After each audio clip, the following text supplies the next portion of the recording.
I'm Davies, the Conservative candidate in the Monmouth constituency, and the message that we've been getting loud and clear, I'd say, Paul, is that people want Brexit to happen, they want Boris's deal. They are backing Boris Johnson all the way. Great to welcome Paul here, our leader down in the Assembly. We're out in Llanfyllin today. We've got our councillor, we've got the former MP, we've got our Assembly member, Russell George. We've had a fantastic response on the doorstep here in Llanfyllin this morning, and I'm delighted to be with Craig. It's absolutely clear people are fed up with Brexit. They want us to actually get on with delivering Brexit. That's why we need Craig as the next MP for Montgomeryshire supporting a Boris Johnson government. December 2019 was a momentous event for us in Wales. For the first time ever, we came within 100,000 votes of beating Labour at a general election. More than 550,000 people voted for Boris Johnson and the Welsh Conservatives.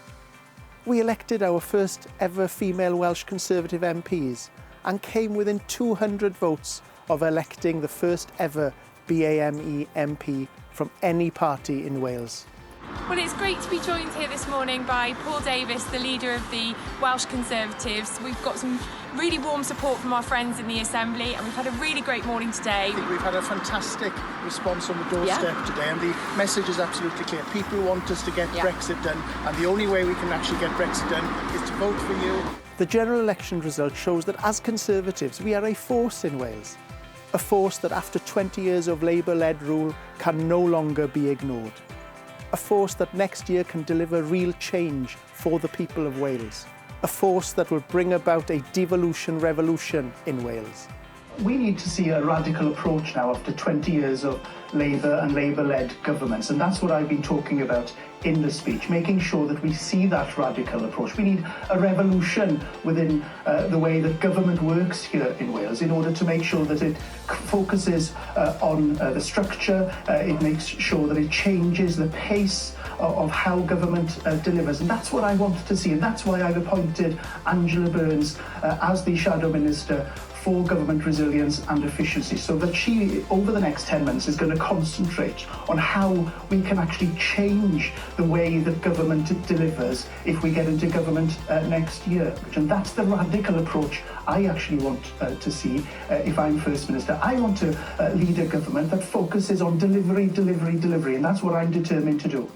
In July, I made it clear that next year, after the Welsh Parliament elections, as the inaugural Welsh Conservative First Minister, I will bring about a devolution revolution. A devolution revolution that focuses on delivery. A devolution revolution that creates an environment for businesses to start up and grow. A devolution revolution which increases investment for our Welsh NHS as businesses create more jobs and more revenue. A devolution revolution that ends the underfunding of our young people and gives them the tools they need to thrive. A devolution revolution which brings jobs, investment and infrastructure to the whole of Wales.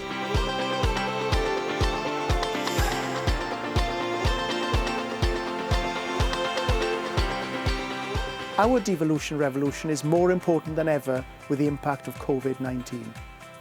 It is only with the historic support of the UK government that 400,000 jobs were protected at the height of the pandemic, and that more than 100,000 self-employed people received a share of nearly £300 million. It is only with being a part of this historic union that the Welsh Government had £4 billion extra to fight COVID-19. And it is only with being a part of the union that we will recover from COVID-19. But we need a strong Wales and a strong United Kingdom. And for that to happen, we need a Welsh Government that will actually work with the UK Government to deliver for Wales. When the Prime Minister says that he wants to unblock the nostrils of the Welsh Dragon with an M4 relief road, I won't stand in his way. I will be by his side and deliver that road together because it is the right thing to do for the people of Wales. And next year you can be a part of that revolution. I look forward to welcoming you all to Wales in March for our Spring Forum, the last Conservative conference in a Labour-held Wales, the last year of Labour holding Wales back. We can show the people of Wales that we are a force for good and that after 20 years of Labour-led rule, we will deliver more jobs, better hospitals and safer streets for the whole of Wales.